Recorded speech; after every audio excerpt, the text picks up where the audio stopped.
Morning, sir. Good Good morning, afternoon, sir. sir. Sorry, good afternoon. Good afternoon, everybody.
Am I audible?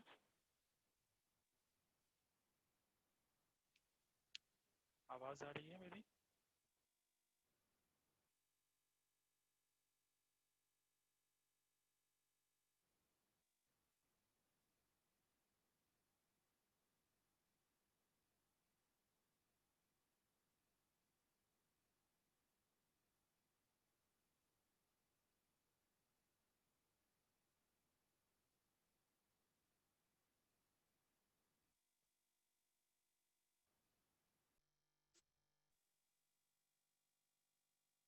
Am I audible?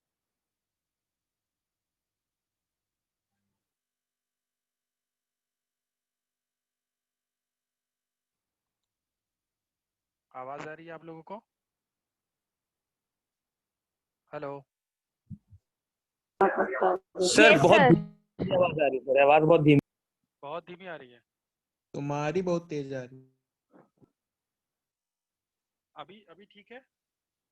असल में आज मैं college में हूँ तो यहाँ सर आपकी आवाज क्लियर आ रही है। हाँ ठीक है ठीक है।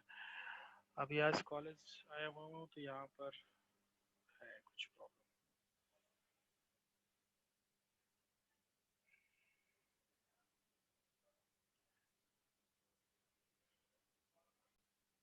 अभी स्क्रीन शेयर हो रही है, आप लोग को दिख रहा है स्क्रीन पर? पीपीटी आप लोग को विजिबल है? नो सर, अभी विजिबल नहीं है और आपकी आवाज भी सर थोड़ा डिस्टर्ब हो रही है।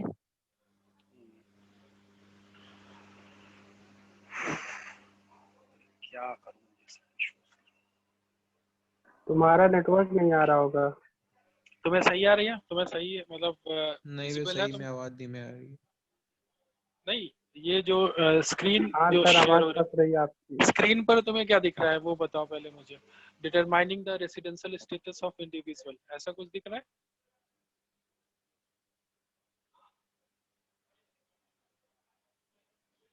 स्क्रीन पर कुछ दिख रहा है तुम लोग को?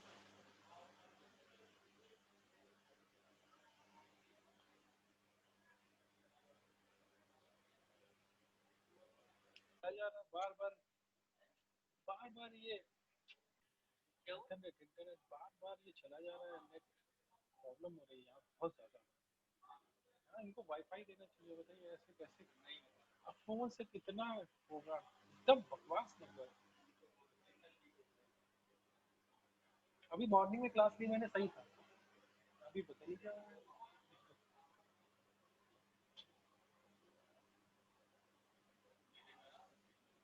हर 5 मिनट पे ये चला जा रहा है।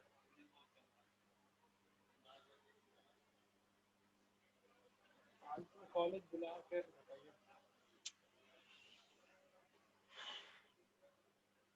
अभी है, अभी ऑडिबल है वॉइस?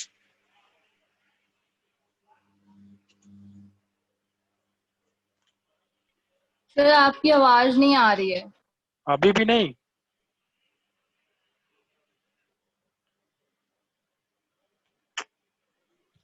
सर अब क्लियर है सर। अभी क्लियर है? स्क्रीन अभी मैंने शेयर की हुई है। स्क्रीन नहीं शेयर हो रही है आपकी। अभी मैंने तुरंत अभी फिर से किया, वो बार बार क्या हो रहा है, कनेक्शन आवाज भी नहीं आ रही। चलो यार, अब क्या मैं बताऊँ। अभी आज के कॉलेज में आए हुए हैं, यहाँ पर बहुत ज्यादा नेटवर्क इशू है। आज सुबह से मैं देख रहा हूँ यहाँ पे बहुत ज्यादा प्रॉब्लम हो रही है सबको। अभी क्या कर सकते हैं?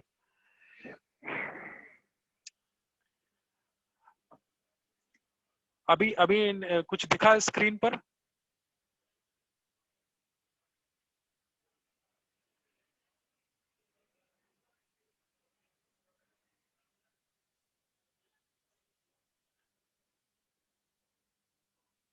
अभी स्क्रीन पर कुछ दिखा?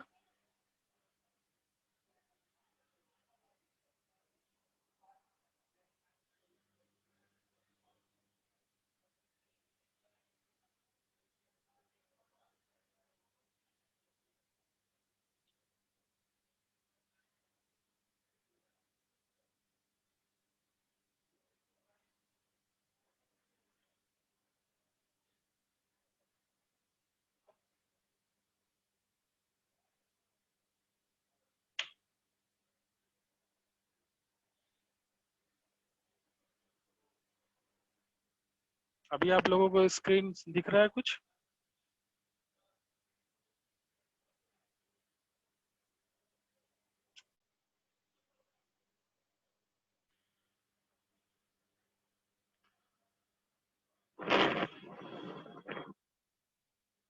अभी आवाज आ रही है आप लोग को? आज तो लग रहा है यही होने वाला है। सर नहीं आ रही सर। अब मैं क्या बताऊं।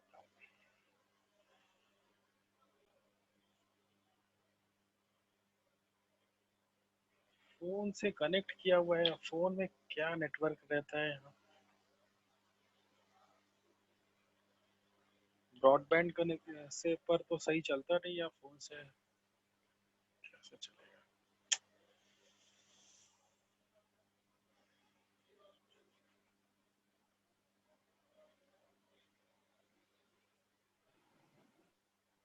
अभी मैं दूसरे फोन से कनेक्ट कर रहा हूँ, शायद उस पे चल जाए।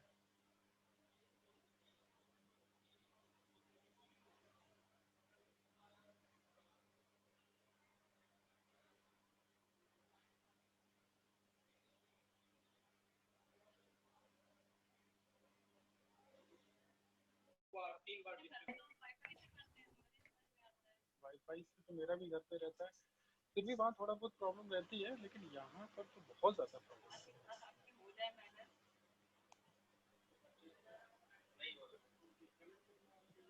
बार बार डिस्कनेक्ट हो जा रहा है।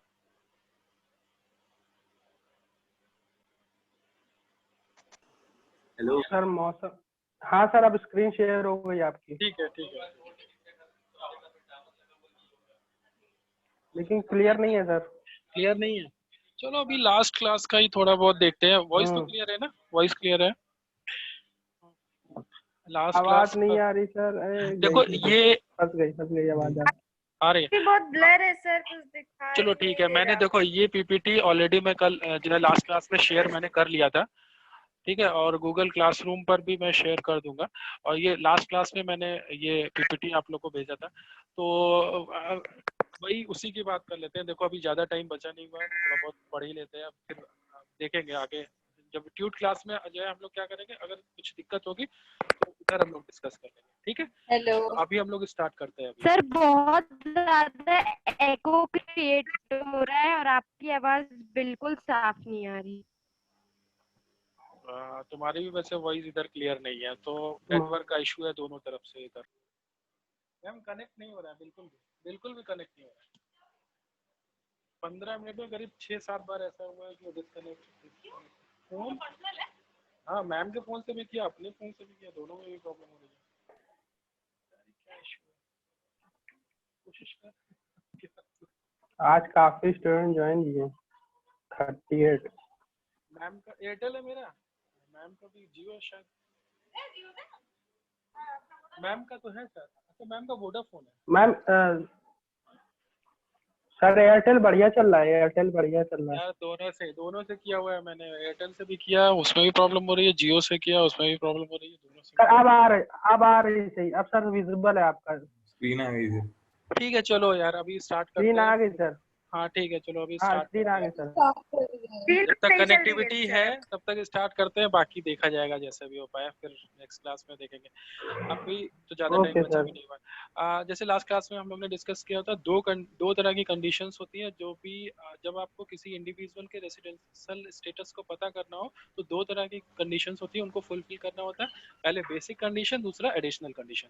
बेसिक कंडीशन में मैंने बताया था कि अगर आपको ये पता करना है रेसिडेंट है या फिर नॉन रेसिडेंट है, उसके लिए बेसिक कंडीशन, जो दो बेसिक कंडीशन है जो स्क्रीन पे आप लोगों को दिख रही है, दोनों में से किसी एक को फुलफिल करना होता है। यानी he is in India in the previous year for a period of 182 days, कम से कम 182 डेज। म्यूट करो सभी लोग अपने आप को। 182 डेज प्रीवियस ईयर में रहा हो, पहली कंडीशन ये है बेसिक। आवाज ही नहीं आ रही है। सर अरे नथिंग इज ऑडिबल। गई सर एक। कुछ भी नहीं है, कुछ भी नहीं सुनाई पड़ रहा है। बहुत ज्यादा लैग कर रही है आपकी वॉइस। अभी मैं क्या बताऊं,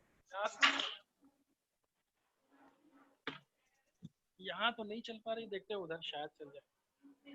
ये जगह पे तो प्रॉब्लम है बहुत ज्यादा। सर आप अपना प्लेस चेंज कर लीजिए। मैं ऑलरेडी घर जाइए मैंने पहले। कर लिया है, अब देखते हैं यहाँ पर क्या होता है। सर नेटवर्क इशू हर जगह है। रूम में आ जाइए। हाँ मैंने प्लेस चेंज कर दिया है, अभी देखते हैं। सर इंडिया में 4G आ गया, लेकिन 4G है सब अभी ठीक है। वहाँ नहीं है। हाँ सर अब ठीक है, यस सर। Better now. मैंने प्लेस चेंज किया, उसी वजह से प्रॉब्लम हो रही थी। उस जगह पे कोई भी नेटवर्क की जगह पे नहीं दिख रहा था। ठीक है अभी ठीक है।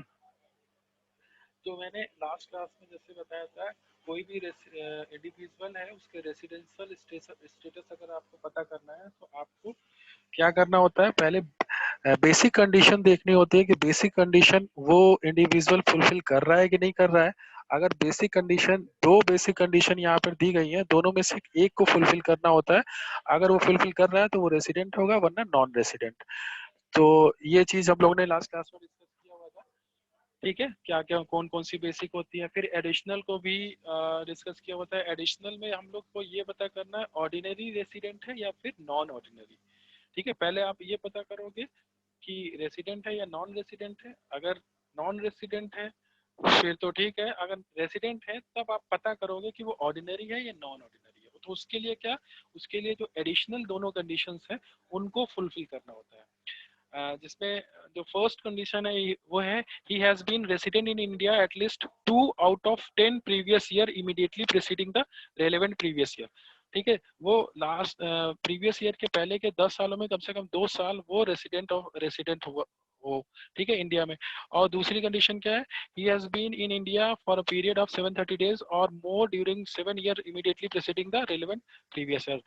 प्रीवियस ईयर के पहले के 7 सालों में कम से कम वहाँ यहाँ पर 730 डेज इंडिया में रहा हो। तो ये दोनों कंडीशन को फुलफिल करना होगा, दोनों को, एक को नहीं, दोनों को कंडीशन, दोनों कंडीशंस को फुलफिल करना होगा, तभी वो ऑर्डिनरी रेसिडेंट होगा। ठीक है। अच्छा, ये सारी चीजें हम लोग कर क्यों रहे हैं? रेसिडेंशियल स्टेटस पता करने की जरूरत क्या है, कोई बता सकता है?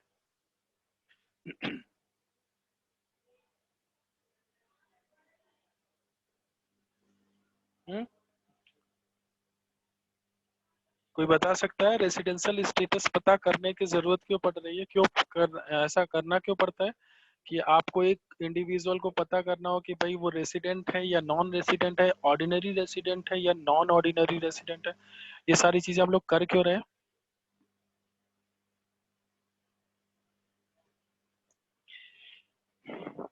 वॉइस तो जा रही है ना, ऑडिबल है वॉइस अब?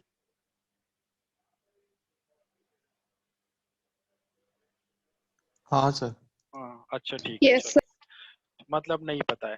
ठीक है, मैं फिर से बता दे रहा हूँ। अगर आप कोई इंडिविजुअल की टैक्स लाइबिलिटी जब कैलकुलेट करते हो तो सबसे पहले आपको ये आइडेंटिफाई करना होता है कि वो रेसिडेंट है या फिर नॉन रेसिडेंट है, और फिर उसके बाद ये पता करना होता है ऑर्डिनरी है या नॉन ऑर्डिनरी है। क्यों? क्योंकि कुछ इनकम ऐसी होगी जो एक ऑर्डिनरी रेसिडेंट के लिए टैक्सेबल होगी और नॉन ऑर्डिनरी के लिए टैक्सेबल नहीं होगी, या एक रेसिडेंट के लिए वो टैक्सेबल होगी, एक नॉन रेसिडेंट के लिए टैक्सेबल नहीं होगी इंडिया में।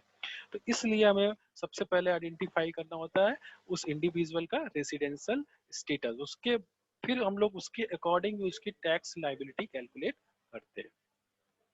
ठीक है, तो ये मेरे ख्याल से ये जो भी कंडीशंस है इसमें अभी कोई प्रॉब्लम नहीं है ना, दोनों तरह की कंडीशन आप लोग को पता है। अभी क्या करते हैं, एक दो क्वेश्चंस हैं उसको करने की कोशिश करते हैं। Illustration 1, x left India for the first time on May 20th 2016 during the financial year 1819। ठीक है, तो फर्स्ट टाइम एक्स जो है वो इंडिया से जा रहा है कब? First time on 20th May 2016। ठीक है, during the financial year 1819 he came to India once on May 27 for period of 53 days. ठीक है, तो 16 में वो इंडिया से बाहर गया और फिर वापस आया 1819 में, कब? 27 मई को। ठीक है, कितने टाइम पीरियड के लिए? 53 डेज के लिए। क्लियर है? Determine his residential status for the assessment year 1920। तो यहाँ पर असेसमेंट ईयर आपका 1920 है, इसका मतलब जो आपका प्रीवियस ईयर है वो क्या है? 1819। ठीक है, तो अभी 1819 में अगर मैं यहाँ पे जो सेकेंड लाइन है वहां पे क्या दिया गया है? year during the financial year 1819 he came into India once on 27 May for period of 53 days। तो वो जो 1890s में 1819 में वो कितने दिन इंडिया में रहा है? 53 डेज केवल। तो अभी मुझे ये देखना है कि वो, सबसे पहले मुझे ये देखना होता है कि बेसिक जो कंडीशन दोनों है उन दोनों कंडीशंस में से एक कंडीशन को वो इंडिविजुअल फुलफिल कर रहा है कि नहीं कर रहा है। तो अभी मैं अगर मैं कंडीशंस की बात करूं तो फर्स्ट कंडीशन क्या थी बेसिक में कि 182 डेज, वो तो बिल्कुल नहीं फुलफिल कर रहा है। दूसरी क्या थी? कम से कम 62 डेज रहा हो, वो भी नहीं हो पा रहा है, क्योंकि यहाँ पर ये एक्स जो है वो केवल 53 डेज प्रीवियस ईयर में इंडिया में रहा है। तो दोनों जो बेसिक कंडीशंस हैं उनको फुलफिल ये नहीं कर पा रहा है, तो ये क्या हो जाएगा? Non resident. ठीक है, जैसे यहाँ पर दिया गया है, since X comes to India only for 53 days in the previous year 1819, he does not satisfy any of the basic conditions laid down in section 6.1. He is therefore non-resident in India for the assessment year 1920। ठीक है, तो यहाँ पर पहले first step में ही आपको पता लग गया कि वो नॉन रेसिडेंट है, तो आप आगे जाओगे नहीं। अगर सपोज वो दोनों में से कोई कंडीशन फुलफिल कर रहा होता तो हम क्या देखते हैं कि वो ऑर्डिनरी है या फिर नॉन ऑर्डिनरी है। अभी तो मैंने देखा कि भाई हाँ रेसिडेंट है या नॉन रेसिडेंट है, नॉन रेसिडेंट है, खत्म। ठीक है, अगर रेसिडेंट होता तो हम देखते कि ऑर्डिनरी है या फिर नॉन ऑर्डिनरी है, फिर एडिशनल कंडीशंस को भी हम लोग देखते हैं। क्लियर है? अभी क्वेश्चन नंबर 2 ये देखते हैं।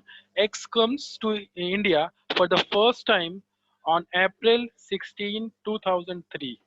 ठीक है, फर्स्ट टाइम इंडिया में आ रहा है कब? अप्रैल 16 2003 को। During his stay in India up to October 5 2005। तो ये कब आ रहा है? 16 अप्रैल 2003 को। और कब तक रहा इंडिया में? 5 अक्टूबर 2005 तक रहा। इस ड्यूरेशन में वो इंडिया में रहा है। He stayed at Delhi up to April 10th 2005 and thereafter remained in Chennai till his departure from India। तो इससे मतलब नहीं है कि वो चेन्नई में रहा या दिल्ली में रहा, इंडिया में रहा। वो आप जितने भी दिन इंडिया में रहा आप उसको काउंट करोगे। तो इससे तो बिल्कुल मतलब नहीं है कि कहाँ पर रहा है, किस स्टेट में रहा है। Determine his residential status for the assessment year 2006 and 7। तो यहाँ पर आपका जो असेसमेंट ईयर है वो 6-7, यानी कि जो आपका प्रीवियस ईयर है वो है 5-6। तो आपको प्रीवियस ईयर के अकॉर्डिंग प्रीवियस ईयर में काउंट करना होगा कितने दिन वो इंडिया में रहा है। 2005-6, ठीक है। तो 5-6 यानी कि जो आपका प्रीवियस ईयर है वो कब स्टार्ट हो रहा है? 1 अप्रैल 2005 को वो ड्यूरेशन स्टार्ट हो रहा है और खत्म कब हो रहा है? 31 मार्च 2006। तो ये 1 अप्रैल 2005 टू 31 मार्च 2006 तक इस ड्यूरेशन में वो कितने दिन इंडिया में रहा, वो आपको सबसे पहले काउंट करना है। ठीक है, जैसे यहाँ पर दिया गया है आपका जो असेसमेंट ईयर है वो 2006-7 है, आपका प्रीवियस ईयर है 2005-6। तो अभी सबसे पहले आपको देखना है कि 5-6 में वो कितने दिन इंडिया में रहा है। तो x was in India for 188 days. मतलब जो प्रीवियस ईयर में एक्स जो है वो इंडिया में रहा है कितने? 188 डेज। अगर आप इसको काउंट करोगे कब से, अगर आप करोगे 5 अक्टूबर 2005 टू 31 मार्च 2006, ये ड्यूरेशन को आप काउंट करोगे तो वो आएगा 188 डेज। ठीक है, यानी कि जो बेसिक कंडीशंस हैं, दोनों जो बेसिक कंडीशंस हैं उसमें से एक को तो वो बिल्कुल फुलफिल कर रहा है। कौन सी? जिसमें ये बताया गया है कि वो 182 डेज कम से कम इंडिया में रहा। ठीक है, तो यानी कि वो रेसिडेंट तो बन गया। अभी मुझको ये देखना है कि वो ऑर्डिनरी रेसिडेंट है या फिर नॉन ऑर्डिनरी। यहाँ तक क्लियर है सभी को?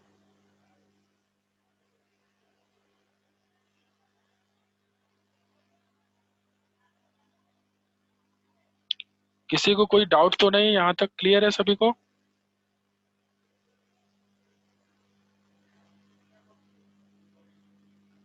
यार ऑडिबल तो है वॉइस? Yes sir.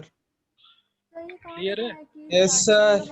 अच्छा अच्छा अप्रैल से लेके अक्टूबर तक रहेगा। अच्छा, क्लियर तो है ना ये? अभी तक कुछ डाउट तो नहीं है?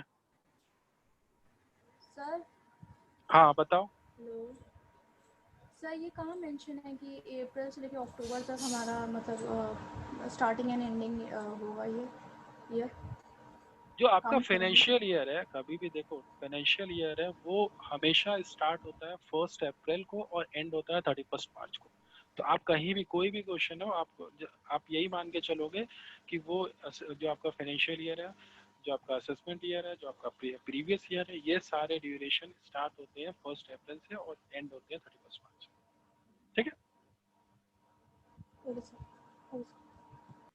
तो यहाँ पर ये इसने एक कंडीशन को तो फुलफिल कर रहा है कि भाई 182 डेज वो इंडिया में रहा है। अभी मुझे ये देखना है कि वो ऑर्डिनरी है या फिर नॉन ऑर्डिनरी। ये तो मुझे पता चल गया कि रेसिडेंट है। ठीक है, तो अभी आगे बढ़ते हैं। कहाँ गया यार? अरे यार लाइट चली गई यहाँ पर। हाँ, तो यहाँ पर अभी मुझे ये देखना है कि जो एडिशनल कंडीशंस है उसको वो फुलफिल कर पा रहा है कि नहीं कर पा रहा है। तो यहाँ पर देखिए द कंडीशन 1 क्या है? This condition required that x should be resident in India at least 2 years out of 10 years preceding the relevant previous year, यानी कि वो प्रीवियस ईयर के पहले के 10 सालों में, प्रीवियस ईयर यानी कि जो अभी आपका प्रीवियस ईयर उसके पहले 10 सालों में कम से कम 2 साल वो रेसिडेंट ऑफ इंडिया रहा हो। तो यहाँ पर वो चेक करते हैं, तो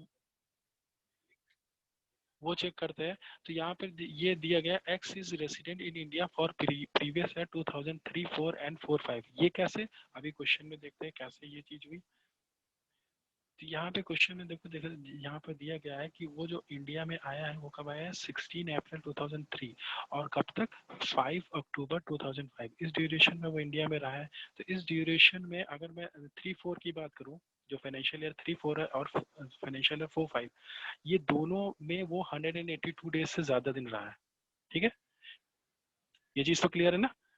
अगर वो अप्रैल 16, 2003 को इंडिया में आ रहा है, कब तक, 5 अक्टूबर 2005 तक, तो इसका मतलब ये है कि 2003 और 4 और 2004 और 5 ये दोनों साल वो 182 डेज से तो ज्यादा दिन रहा ही है। तो इसका मतलब कि वो 2 साल वो रेसिडेंट तो रहा। इसका मतलब जो आपकी एडिशनल कंडीशन है उसमें एक कंडीशन को तो वो फुलफिल कर पा रहा है। ठीक है, लेकिन अभी अगर मैं दूसरी कंडीशन की बात करूं जहां पर ये बोला गया है कि वो जो प्रीवियस ईयर है उसके पहले के 7 सालों में कम से कम 730 डेज इंडिया में रहा हो, तो ये तो वो बिल्कुल भी नहीं फुलफिल कर पा रहा। अगर मैं काउंट करूंगा यहाँ पर अप्रैल 16 से मार्च 31, 2005 तक, तो ये टोटल जो ड्यूरेशन आएगी वो 716 डेज, 716 716 डेज की आएगी। लेकिन इसको कितने दिन रहना है, 730 डेज रहना होता, तब वो उस कंडीशन को फुलफिल कर पाएगा। लेकिन ऐसा हुआ नहीं, वो केवल 760 डेज इंडिया में रहा है। तो यानी कि ये दूसरी कंडीशन एक्स नहीं फुलफिल कर पा रहा है। तो इसलिए ये क्या होगा, नॉन ऑर्डिनरी रेसिडेंट होगा। ठीक है, क्योंकि बेसिक जो आपकी एडिशनल कंडीशन है उसमें से केवल एक को ये फुलफिल कर पा रहा है। क्लियर है। अभी इसके और भी कुछ न्यूमेरिकल्स हम लोग देख लेते हैं, क्योंकि अभी मुझे लगता है अभी डाउट होगा आपके दिमाग में, कुछ ना कुछ डाउट तो अभी होगा ही। आज वैसे ही प्रॉपर तरीके से क्लास हो नहीं पा रही है। एक बार मैं इसको आप लोगों को बोर्ड पे भी पढ़ाऊंगा, क्योंकि इधर प्रॉब्लम बहुत ज़्यादा हो रही, पीपीटी से उतना क्लियर हो नहीं पा रहा है। ठीक है, एक बार मैं बोर्ड टीचिंग भी करूँगा, बोर्ड पे भी आप लोगों को मैं कोशिश करूँगा कि मुझे बोर्ड मिले, उसके थ्रू मैं आप लोगों को बता सकूँ। ठीक है, तो अभी ये अगला क्वेश्चन है, इसको आप लोग देखो और करने की कोशिश करो इसको, फिर मैं इसको एक्सप्लेन करता हूँ।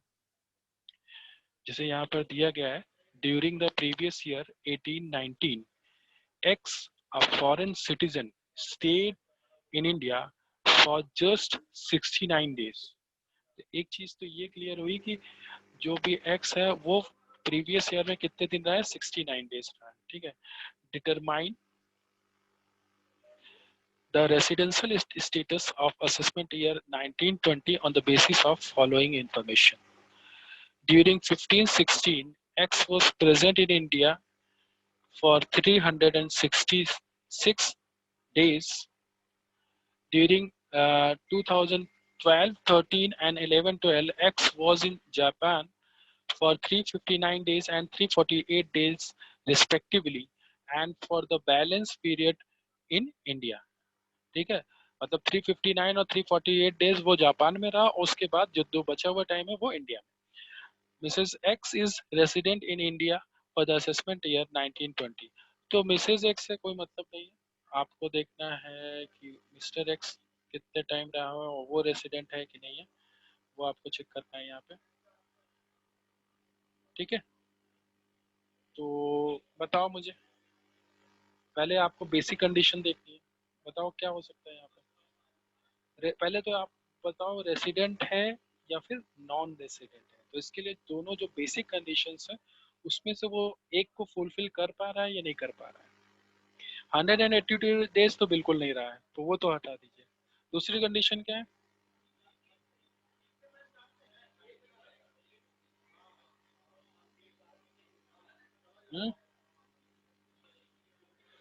आप लोग कर पा रहे हो कि नहीं। स्क्रीन नहीं दिख रही है सही से। स्क्रीन नहीं दिख रही है? Yes sir. तो स्क्रीन पूरी ब्लर है। चलिए, चलो ठीक है।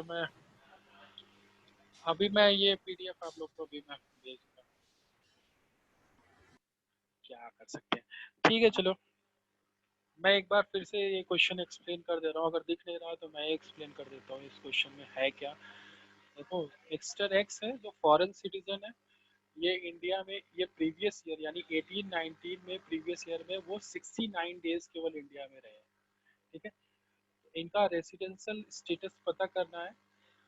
और जो इन्फॉर्मेशन है वो ये है कि during 2015-16 x was present in India for 366 days, या 15-16 में वो 366 डेज वो इंडिया में रहे। ठीक है, प्रीवियस ईयर का बता दिया, 15-16 का बता दिया, और ये बताया गया है कि during 2012-13 and 11-12 X was in Japan for 359 days and 348 days। मतलब 2012-13 में और 11-12 में वो जापान में रहे कितने दिन, 359 और 348 डेज, और बैलेंस जो बचा हुआ टाइम है उस साल का वो इंडिया में रहे। ठीक है, ये इतनी इन्फॉर्मेशन है, इसके बेसिस पे आपको बताना है। तो सबसे पहले मुझे ये पता करना है कि रेसिडेंट है या फिर नॉन रेसिडेंट है। तो पहली कंडीशन जो 182 डेज की, वो तो बिल्कुल नहीं फुलफिल कर रहे हैं क्योंकि प्रीवियस ईयर में वो केवल 69 डेज रहे।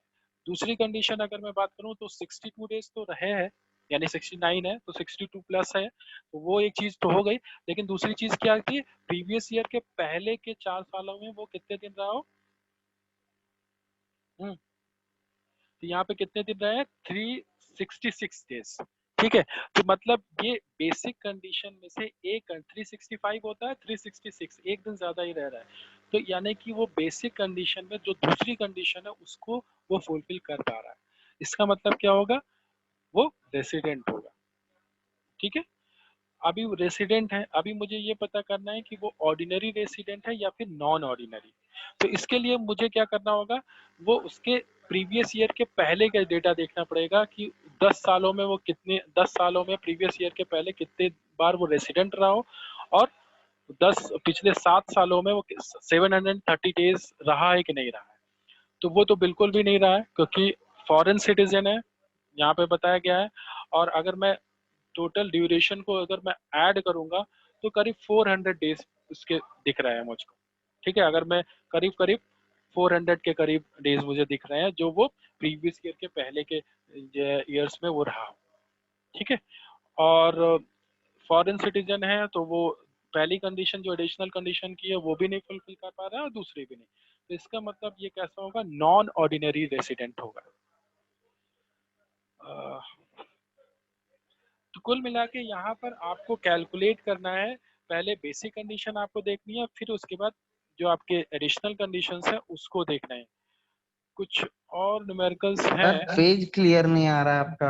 हाँ यार, मैं क्या बताऊँ, आज देखो यार किसी तरह देखो अभी चलाओ, फिर नेक्स्ट क्लास से हम लोग देखेंगे क्योंकि आज मैं यहाँ पर कॉलेज में हूँ तो यहाँ पर तो बहुत ज़्यादा प्रॉब्लम। और बाकी मैं सर ये जो, नंबर भी नहीं दिख रहा है कुछ।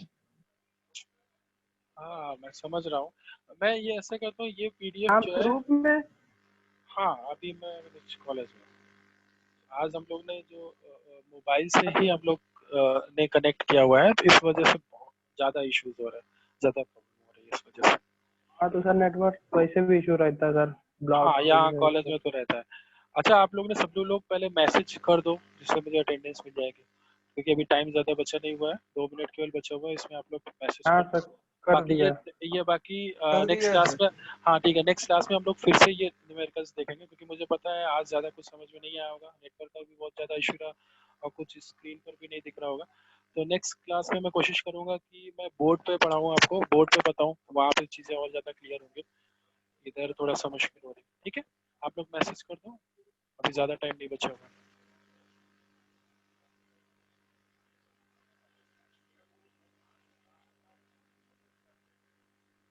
आप लोग को मैसेज करना है नाम, रोल नंबर और ग्रुप, ये 3 चीजें आप लोग को मैसेज करना है।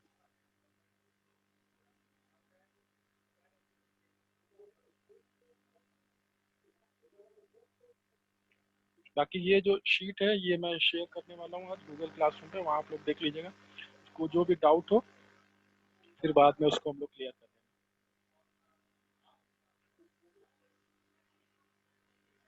अभी ये जो भी न्यूमेरिकल्स मैं बता रहा हूँ इसको आप लोग करने की कोशिश करना है, ठीक है, क्योंकि अभी ये देखो ऑनलाइन टीचिंग ऐसे ही होने वाली है, तो जो है अब खुद से ज़्यादा एफर्ट, कुछ एफर्ट खुद से भी करना लगाना पड़ेगा, क्योंकि ये न्यूमेरिकल्स अब ये बहुत पूछे जाते हैं, रेसिडेंशियल स्टेटस के न्यूमेरिकल्स बहुत पूछे जाते हैं और बहुत आसान है, बस कंडीशंस अगर तुम्हें याद है तो इतनी प्रॉब्लम नहीं होगी।